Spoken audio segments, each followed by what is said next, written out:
Somos alumnas de primero de biotecnología de la Universidad Politécnica de Madrid y vamos a hacerle una entrevista a Florencia Cidre, becaria predoctoral del Instituto de Salud Carlos III.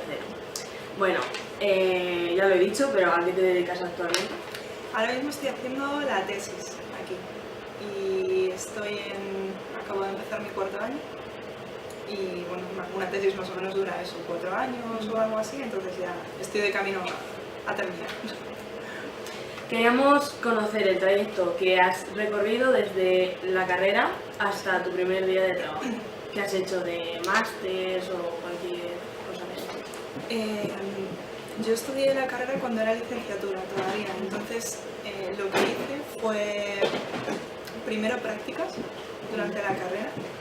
Ofertaban en el CENIC, que yo creo que la siguen ofertando, unas prácticas para hacer pues, el cuarto o quinto de carrera y las hice allí. Después hice el trabajo de final de máster aquí, pero en otro laboratorio distinto. Después hice el máster y el trabajo de final de carrera, perdón. Después hice el máster y cuando lo terminé te da la posibilidad, bueno, tienes que hacer unas prácticas obligatorias, que lo hice en este laboratorio en el que estoy ahora. Y pues al final de esas prácticas me ofrecieron la posibilidad de hacer la tesis aquí. Y ya pues tú vas a la universidad, te apuntas a hacer el doctorado y aquí estoy. Yo quería preguntarte, ¿qué nos puedes aconsejar, por ejemplo, qué máster hiciste o cuál te parece interesante, cuál crees que pueden ayudar más a completar la carrera? ¿Algún idioma? Depende mucho de como formación complementaria o del máster, porque el máster en realidad es obligatorio para una vez que tienes hecho el grado hasta donde yo sé, entonces tenéis que coger uno sí o sí. Yo el que hice en su día, que creo que todavía existe, es el de biociencias moleculares y de ahí cogí el de biología molecular del autónomo, que está bastante bien, pero en realidad más o menos cualquier máster que cojáis que sea de la rama de algo que os pueda interesar hacer la tesis después os va a valer. Y está bien como formación si elegís uno que os guste así más, si sois más de molecular pues más por ahí, hay luego uno de biomedicina que está muy bien. Luego otra opción que es muy interesante, sobre todo hoy en día, es a lo mejor intentar buscar un máster de formación más complementaria, como podría ser bioinformática. Y eso ya, si os interesa pues más esa rama, hacer una carrera de ciencias y luego hacer un máster de bioinformática, luego se abren muchísimas posibilidades a posteriori. Y como idiomas o formación complementaria, inglés. Inglés, y vamos, todos los que queráis, pero sobre todo inglés. Sin inglés luego es muy complicado hacer las cosas. Vamos, ya habréis visto que toda la literatura científica está en inglés. La mayoría de las comunicaciones en congresos, pósters, todo el trabajo que vais a tener que hacer después es todo en inglés. Entonces, cuanto antes os pongáis al día en eso, mejor, porque luego de verdad que se hace muy cuesta arriba si no tienes el idioma. No es que sea imposible, pero es mejor si lo has estudiado de antes. ¿Cuál ha sido tu peor momento y tu mejor momento? Primero durante la carrera y luego ya durante tu trabajo aquí. El peor momento y el mejor momento. Sí. A mí, yo estudié biotecnología también y en la Francisco de Vitoria. Y la verdad es que a mí la carrera me gustó mucho. Me parece que estaba muy a la altura de lo que yo esperaba de esa carrera. Yo la estudié en 2006, empecé. Y era una carrera muy nueva, acababa de empezar, no se sabía muy bien si iba a tener salidas, si no las iba a tener. Y yo creo que a lo mejor el peor momento durante la carrera es cuando de repente empiezas a entender que para poder acceder a una carrera científica o a puestos de trabajo, digamos, en la administración pública, en el funcionario público, necesitas tener notas muy, muy, muy altas.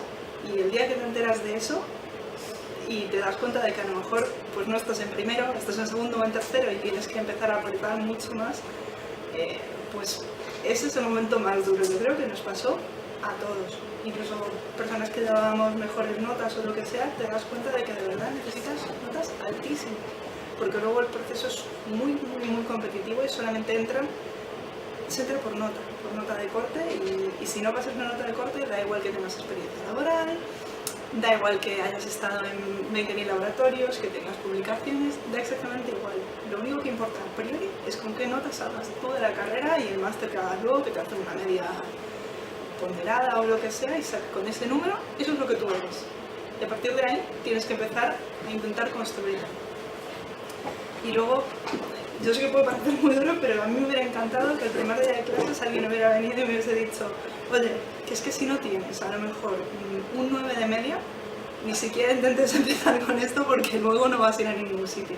O te vas a tener que ir a un centro privado, que no está mal, oye, o vas a tener que competir por contratos que salgan en general, digamos, que no sean contratos como un FPU o un FPI o cosas que son del Ministerio de Economía y Competitividad o de cosas más públicas, digamos. Y luego el mejor momento yo creo que fue, bueno, a mí es que esto me encanta, entonces el primer día que tuve la posibilidad de entrar en un laboratorio a trabajar, que yo en ese momento estaba en cuarto de carrera, creo, en el anteúltimo año, y conseguí eso, una beca de CENIC, y me dieron la posibilidad de hacer unas prácticas allí durante un año, y la verdad es que fue finalmente poder empezar a hacer eso que yo quería hacer desde el primer día que entré a hacer la carrera, bueno, desde que era pequeño, y desde entonces estaba bien. Bueno, ya por lo que veo creo que no, pero ¿algún momento, en algún punto de tu vida te has arrepentido de elegir la carrera? No, la carrera no, pero bueno, eso ya es, cada uno hace su experiencia con esto y no, a lo mejor no te... ¿Cómo te veo? Sí. A lo mejor no te arrepientes per se de haber estudiado la carrera, pero sí hay momentos que son complicados. Si luego decides hacer una tesis o seguir con la carrera investigadora, yo no os voy a mentir y a deciros que esto es un camino de rosas, porque no lo es. Pero tampoco es terrible y vamos a morir aquí. No, pero hay momentos que son bastante complicados. Pero eso ya algo depende de la experiencia de cada uno, de que la resistencia que tenga cada uno a la frustración, a que las cosas no salgan, a no conseguir lo que tú quieres. Pues es una carrera de obstáculos, hay que tirar para adelante. ¿Qué puedes decirnos de la situación laboral actualmente, de las salidas que tiene la carrera de biotecnología? La carrera de biotecnología tiene más o menos las mismas salidas que depende. Tiene más o menos las mismas salidas que cualquier otra carrera de la rama de biociencias, sanitarias, etc. Depende mucho de a qué se quiera dedicar uno o a qué aspire uno a dedicarse. Por ejemplo, tienes la opción clásica que elige bastante gente, de seguir una carrera investigadora, es decir, hago la carrera, hago el máster, hago la tesis, hago un postdoc, hago otro postdoc y voy construyendo a partir de ahí. Yo tengo muchos amigos de cuando estaba en la universidad que decidieron que eso pues, no les apetecía, a lo mejor porque pues, esa carrera tiene un montón de sacrificios asociados que pues, a lo mejor no te compensan y ya está. O simplemente no quieres hacer una carrera académica. Te puedes meter en una empresa privada, por ejemplo, una farmacéutica, si habéis estudiado una rama así más biosanitaria, o una empresa de productos agrícolas, o una empresa que se dedique pues, a cuestiones industriales. En realidad, biotecnología, como tiene tantas ramas, hay muchas diferentes empresas. ¿Cuál es el problema ahí? Que estamos en España. Entonces, en España no es mentira que no existan empresas de base biotecnológica, lo que pasa es que hay pocas. Y entonces hay que pues, saber buscar, meterse, estar atento, siempre ayuda a intentar conocer gente que vaya por delante de uno y que a lo mejor te pueda decir, oye, si te quieres dedicar a una farmacéutica, pues mejor por este camino. O pues conocer a alguien que ya esté dentro suele ayudar a la hora de entrar, pues esto como cualquier otra rama. Y luego está la posibilidad de dedicarse pues, a ser comercial, por ejemplo, de productos de laboratorio, de productos farmacéuticos o lo que sea. Depende un poco qué se le dé bien a uno.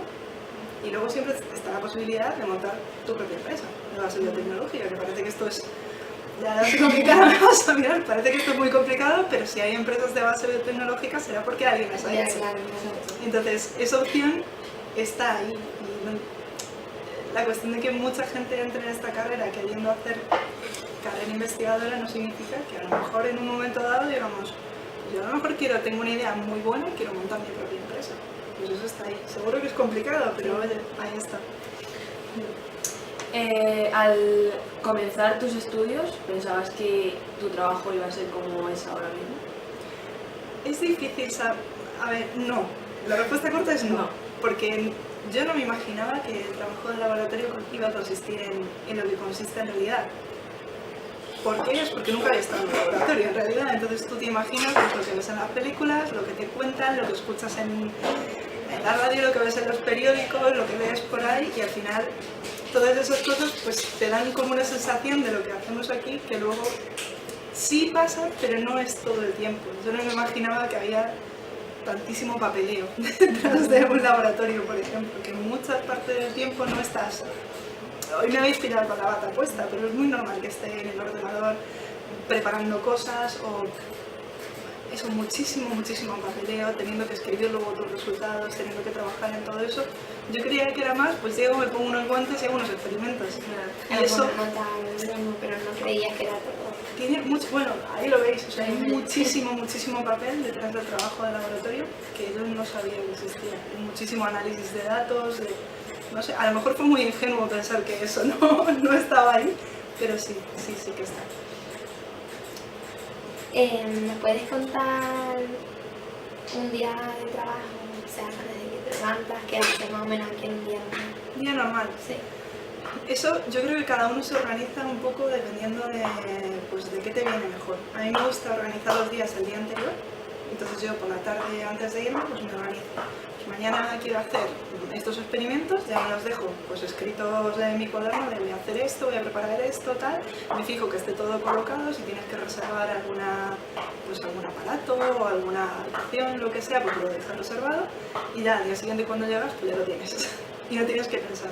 Por la mañana que llegar aquí a las 8:30 o 9 y ponerte a pensar así qué voy a hacer hoy, pues a mí me cuesta, aunque hay gente que sí que lo hace. Y entonces llegas y depende un poco de con qué trabajes. Por ejemplo, no es lo mismo trabajar en biología molecular, que es pues, hacer una PCR, hacer un Western blot, hacer pues, las técnicas que hagas, que trabajar, por ejemplo, con células o con bacterias, que son pues, seres que están vivos, entonces tienes que hacerles un mantenimiento pues, diario, cada 2 días, o trabajar con animales, que ahí sí que el mantenimiento pues tienes que tener los cuidados, si trabajas con ratones, pues con el animal que trabaja.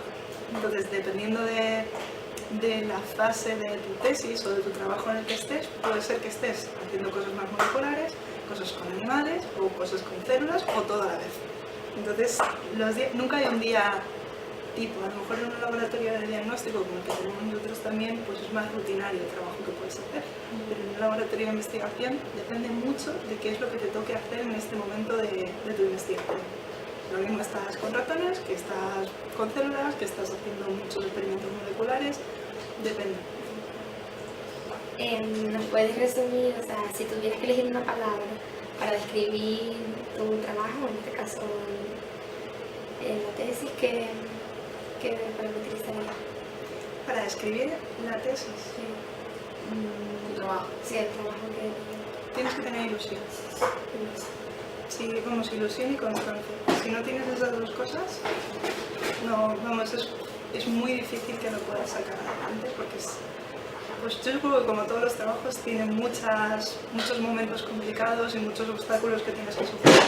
Y si no estás dispuesto a seguir adelante, tienes ilusión y tienes algo dentro que dices me merece la pena seguir tirando para adelante, yo creo que es difícil que lo acabes sacando.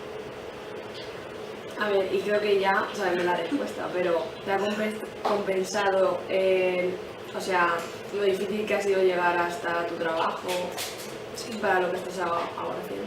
¿Te ha compensado? Sí, me ha compensado. Creo que a lo mejor se podría haber hecho esto es lo de siempre. Si volviese hacia atrás, ¿harías algo diferente? Sí. Haría varias cosas de forma distinta, pero bueno, eso es la experiencia también y eso es lo que te llevas. Ahora ya, todas esas cosas ya las sabes para las siguientes decisiones que tengas que tomar. Estoy seguro que se podía hacer más fácil, seguro. Y tienes libertad para elegir los proyectos en los que trabajas, ¿no? El proyecto general es en el que tú trabajas, digamos, tienes libertad en el momento que tú decides dónde haces una tesis. Si tú vienes a este laboratorio, sabes qué proyectos son los que hay, qué proyectos son los que hay financiados, a ti eso te lo cuentan, no es un secreto antes de venir. Entonces, yo por ejemplo quería trabajar en cáncer, y el cáncer infantil me gustaba. Entonces busqué en qué laboratorios podía hacer eso y encontré este. Y justo pues me contaron los proyectos, me gustaron y entré. Entonces, no es libertad de que tú te inventas un proyecto, pero sí es libertad en el momento en el que tú eliges a los demás. Claro, una vez dentro, ya sí que es verdad que dependiendo de, pues, de cómo se trabaja en tu laboratorio, tienes más o menos libertad para qué experimentos puedes hacer y qué experimentos no, cómo llevar una línea de investigación, pues eso ya depende. Depende de dónde vayas. La verdad es que aquí hay bastante, nosotros tenemos bastante libertad para hacer, no lo que nos da la gana, pero sí que pues, podemos opinar o podemos decir, oye, a mí me gustaría hacer esto, y siempre se puede hablar de alguna forma qué es lo que quieres hacer. ¿Qué tipo de investigaciones llevas a cabo? Aquí estás con el cáncer del niño. Sí, nosotros aquí trabajamos, bueno, es un laboratorio grande que trabaja en tumores infantiles sólidos, y dentro de ellos pues trabaja fundamentalmente en dos tipos, en sarcoma de Ewing y en retinoblastoma. Ahora mismo yo estoy trabajando en sarcoma de Ewing, que es un tumor de huesos de niños, que es una enfermedad muy rara, de la que hay 30 casos en España al año más o menos. Entonces, pues se quiere investigar un poco cómo funciona, cuál es el mecanismo detrás de la generación de estos tumores, y un poco cómo se podrían mejorar los tratamientos, qué es lo que se podría hacer, cuáles son las formas de atacar la enfermedad. Y eso es lo que hacemos. Bueno, me imagino que sí, pero con el trabajo que realizas en el laboratorio durante tanto tiempo, ¿crees que, sientes que estás contribuyendo a la ciencia? Y sí, claro, sí, no vendríamos aquí. Luego depende, claro, dices, contribuir a la ciencia es salir en un periódico con la cura del SIDA o la cura de no sé qué. Sí, pero también hay un montón de trabajo. La ciencia básica es como muy de hormiguita. Tú vas a trabajar y no se nota lo que haces, y no se nota, y no se nota, y no se nota, y a lo mejor nunca se ve al final un resultado. Pero tú estás trabajando esperando a que en algún momento pues, puedas llevar una aplicación a la clínica, porque si no, en realidad, pues, ¿por qué estamos aquí? Y por último, ¿le darías algún consejo a, pues, por ejemplo, a nosotras que estamos empezando ahora la carrera? O sea, a ti misma, a tu yo de hace unos años, ¿le dirías algún consejo? Sí, para el momento de la carrera, sobre todo en una carrera como esta, estudiar y estudiar y estudiar y estudiar. E intentar sacar las mejores notas que podáis. Y eso vale para cualquier carrera y para cualquier cosa que estés haciendo, pero en particular para el mundo científico es muy, muy, muy importante. Y yo odio tener que decirlo porque no creo que mejores notas sean mejor científico, mejor... No, yo no creo que haya una relación directa, pero de momento la forma de medir el rendimiento de un estudiante